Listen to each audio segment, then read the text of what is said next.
Magnesium is the master mineral. So inside the cell, we need a charge from magnesium to help order the water molecules as well. So the water becomes structured inside the cell, and the water molecules are closer together and more tightly structured, so that gives it a slippery jelly-like feeling.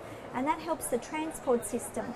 It helps inside the cell for the smaller particles to stay inside and the larger particles like sodium and calcium to stay outside. For that you need charge differential. If you lose the charge, the water molecules start to become unstructured, and they become more random and floating around and loose. And so this is a diagram of this cell membrane held together by a lipid bilayer and the magnesium charge. The lipid bilayer is important. It's like a membrane of the skin, a small version of our outside membrane, which relies on water, essential fatty acids, and magnesium ions. So, leaky cells, because of low magnesium charge, lead to dehydration, vascular tension, pain and swelling and inflammation. Because when the cells don't have enough water, they get too much pollution on board, they can't clean themselves. Not enough enzyme activity because the magnesium's too low, so the enzymes are not detoxing. So more and more pollution comes in, sugar metabolism, more acid, not enough oxygen, and what happens is it's a downward spiral. Pathogens come in because of the acidity. Then the immune system goes, oh, we've got to get rid of the bad bacteria, the viruses, inflammation, and it gets worse and worse and worse. All from low magnesium and not enough water inside the cells. So magnesium is naturally anti-inflammatory. And if you go swimming in the ocean, you'll be able to absorb plenty of magnesium and electrolytes through the skin from the ocean water. That's why it makes us feel so invigorated and so good. And if you have a little cut and you first go in, oh, it's a little bit of burny sensation, but then that cut heals much faster because the salt stimulates the healing process, delivers the electrical charge that we need for healing. And the blood flows more fluidly when you have plenty of magnesium.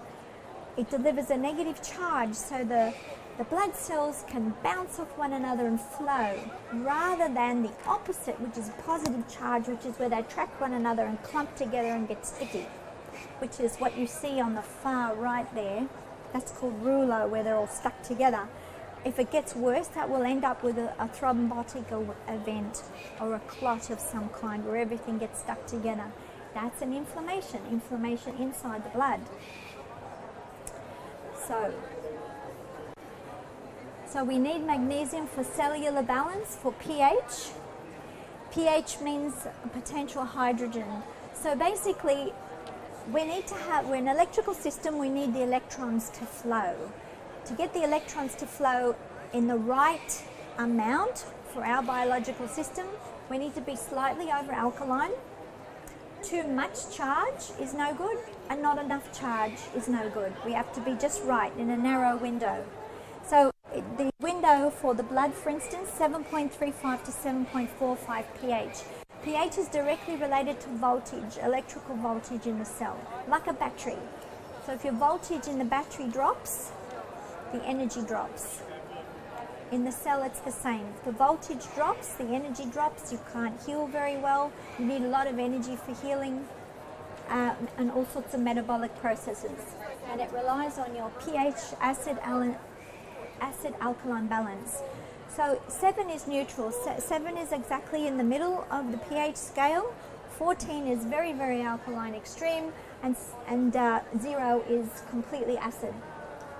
So what we need to be is a little bit over 7 is the goal. Except in your stomach, of course. You need acid to digest food, especially proteins. So your body needs to generate hydrochloric acid to digest proteins. A lot of people that make enough stomach acid today have problem digesting proteins. Not the protein. The protein is necessary. You have to have proteins but you need to be able to digest it. If you only partly digest those proteins and they move through to the next level, they're not the right proteins. They're not the body's own proteins. So ideally you want to break those proteins up. The enzymes then reassemble them into our own body proteins, and then they're accepted by the immune system. If outside proteins don't get broken up and reassembled, then they get through to other places. We can develop allergies to those foods, to those proteins, because the body treats them like a foreigner and it starts attacking itself. That's an autoimmune response. So digestion is extremely important and has many side effects, allergy being one of them. You need magnesium and chloride and vitamin K and zinc and iodine to make enough stomach acid. If you have a problem in that area, I suggest that you go to the health food shop and get an enzyme called betaine hydrochloride, and you just eat that when you're eating a protein meal. You have a little bit of that extra enzyme that helps you digest till your own body gets up and running again with digestion. If you're not getting enough protein, you can't make proteins in the body, you can't repair tissue. The enzymes in your body are made of proteins, so we do need a lot of protein, and you have to be able to digest properly.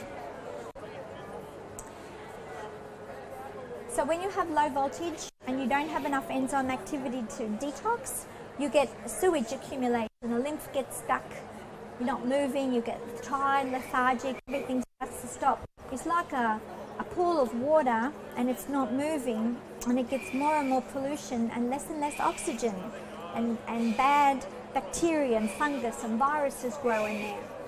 So in the blood or in the cells, that can happen as well. These are yeast cells that, I don't know if you can see the little picture on the side there. In the left side, they're little spores, they're like little seeds, they stay dormant. So everyone has candida in the body somewhere. We breathe it in, it's in our environment, but in a healthy system which is more alkaline, those seeds stay like spores. They don't do anything in the body. They have no effect that we can detect that's bad. They're just there. If the body moves into an acidic state, they start to get an environment that they like a lot. And so what do? They start, when they get to a certain pH, morph, and they send out tendrils, and they move into another form with little tails latched on, and those tails pierce our good cells, and they suck out the goodness and the energy out of the cell. They parasite on the cell, and they coat it with a protein covering, which means the immune system doesn't recognize it's corrupted. Normally the immune system will go, oh, that's something wrong with that cell, kill it, apoptosis, and build a new cell in its place. In this case, in the case of cancer, the body doesn't recognize it's broken, that cell is broken, it needs to be replaced, and then it replicates a corrupted cell. So what we need to do is make sure the environment is alkaline so that the parasites don't attack, so that the cells can stay healthy. Everything, absolutely everything comes down to environment. Healing requires a lot of energy. So if you hit your thumb and it goes red and swollen and it heats up a lot, it becomes very hot, because you need a lot of energy, minus 50 millivolts to make new cells. The normal running energy of a cell is minus 25 millivolts voltage, but to make new cells we need minus 50. That's why when someone's healing from injury and they use hot water bottles, infrared sauna, hot baths, the heat creates that extra ability for the body to heal. When the energy system isn't there, when the metabolism isn't there, you need outside heat to help generate the healing. Cholesterol and magnesium. We already talked about cholesterol, but magnesium is intimately involved in the creation of the good cholesterol and the metabolism of the cholesterol, especially the use by the liver to clean itself must have enough magnesium. And I mentioned before, coconut oil, palm oil, and butter. Butter is so good as a great fat to make the good cholesterol, to feed the brain. Butter has vitamins A, D, E, and K. We really need a lot of them.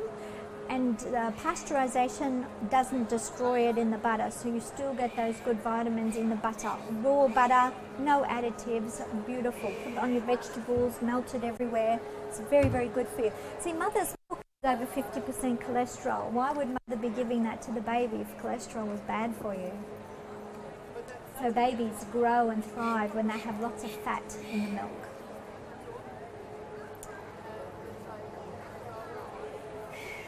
There's also a study released recently showing magnesium deficiency alters the gut microbiota. This is because your beneficial gut bacteria need also a good level of magnesium to do their work.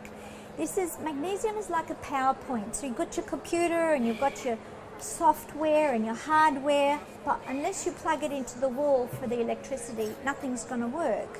So magnesium is a bit like plugging into the power socket. It's charge. Not related, it's not the same as information, which you would get in the DNA.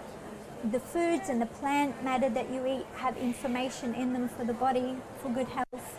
So your green foods are very good. But we need to feed our good gut bacteria if we want to be healthy, especially mentally healthy. So there's an association between leaky gut also and mental disorders into the blood and across the blood-brain barrier as well. When the brain gets too toxic, it has its own spasms and it can go into a fit. Epileptic fit is another example of toxicity reaching the brain. And that's because the barriers are disintegrating. We don't have the protective barrier in the gut like we need. We don't have the blood-brain barrier doing the job that it needs to be doing. And we need magnesium charge to help build those barriers again so they function properly. We need charge. Magnesium foods, so coconuts are rich in magnesium, raw cacao, seaweed. Seaweed comes from the ocean, there's some magnesium in the ocean. But you need huge volumes. You often can't eat that much to put back the magnesium you've lost under a lot of stress. So definitely incorporate these in your diet, but they may not be enough by themselves. You can go swimming in the ocean. So in the ocean you'll get in the water mostly chloride. It's the same in the blood. Chloride is the most abundant mineral electrolyte inside our cells, and it's used for stomach digestion, for stomach acid. So we need lots of chloride. Chloride is the salt version. So when you combine magnesium and chloride, it's in the perfect form for the cells. And so in salt water you get the sodium, the sulfate, and there's magnesium, very, very prominent, plus all the sea trace minerals we need also. In the bones you need more than just magnesium and calcium. You need some zinc and phosphorus and silica, strontium. There's a whole package of minerals that go together to make strong, healthy bones. We always thought, or we were told, calcium, calcium, calcium. We actually get a lot of calcium in the food supply. If you eat green leafy vegetables, if you eat dairy, lots of calcium, but if your magnesium is low, you're not going to use the calcium very well. For instance, low magnesium will cause calcium to leach out of the bones and settle in the soft tissue and joints and make you harder and crunchier over time. It's premature aging. When you have lots of magnesium, the excess calcium moves back into the bones, gives you strong bones, and creates a more flexible tissue. Your ligaments, your joints, everything becomes more flexible. The blood flows more fluidly. The blood pressure normalizes as a result of having sufficient magnesium. It's a wonderful balancer of the whole nervous system and the vascular system. So, in electromagnesium chloride, this is a food grade salt. We get it from the Tibetan Plateau, 3,000 meters above sea level. It's a very clean salt. It's tested in an Australian laboratory. It has no mercury and no lead. It's a very clean salt with a very high level of elemental magnesium. This is the highest in the range, 16.6%. Usually the industrial grade magnesium chloride is around 12%. So you don't get the contaminants with the food grade, and you get a high level of magnesium. So in other words, more bang for your buck. You don't need as much to achieve a good effect. And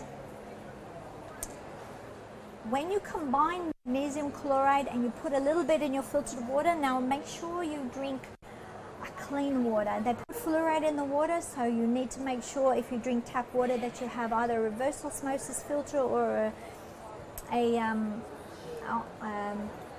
ion transfer. There are different mechanisms that can remove the fluoride, but always ask the manufacturer and supplier. Otherwise, drink the supermarket bottled water, which they don't put the fluoride into yet. Hopefully they don't.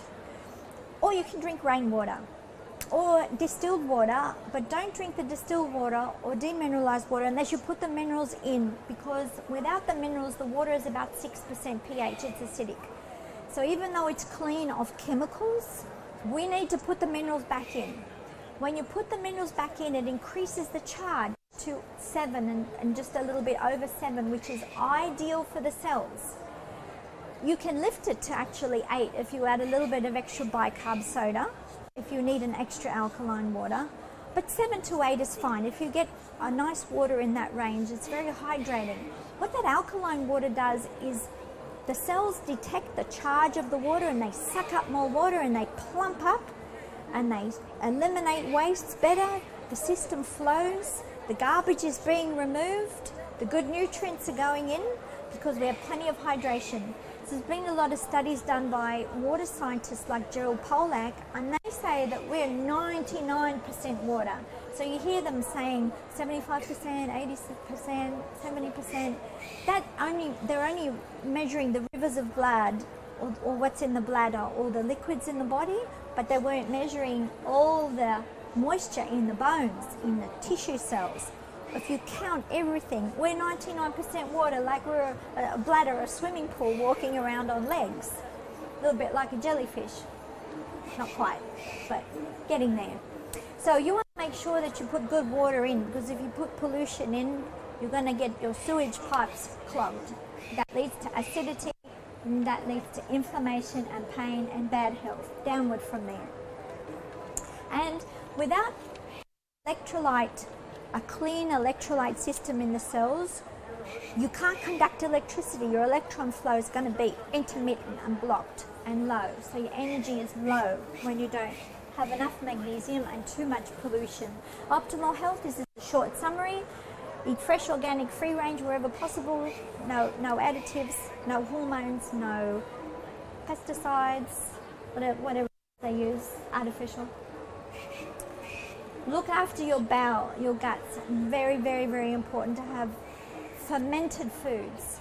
If you don't like to eat sauerkraut or your full cream yogurt, I'm not talking about the sugary flavored yogurts, they're bad.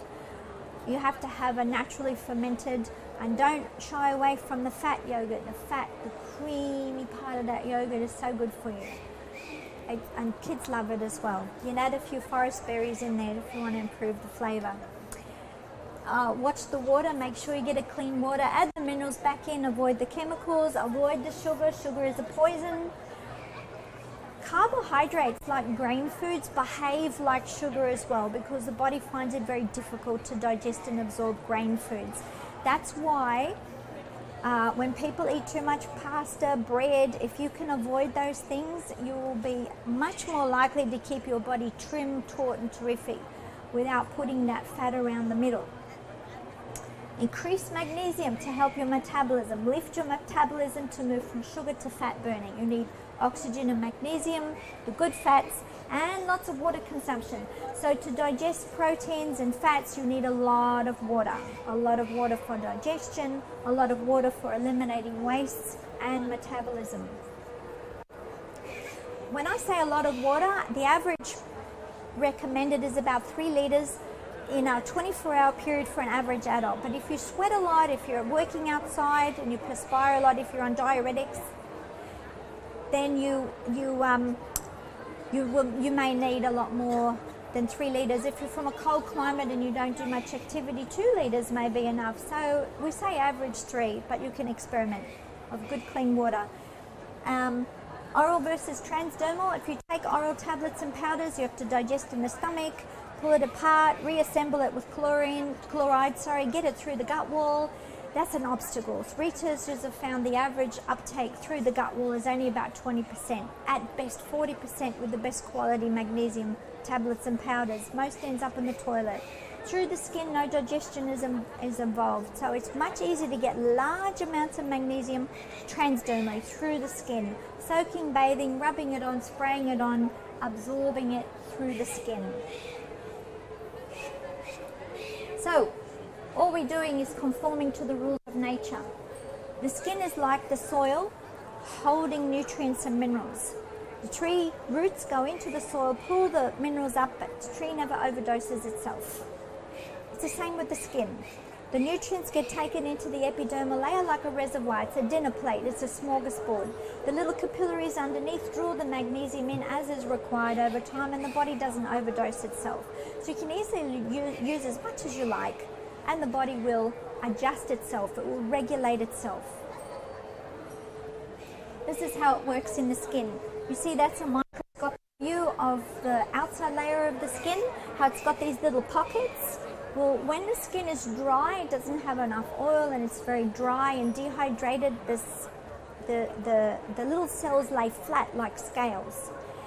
And the nerve endings are too close to the surface. You can get very sensitive skin that way.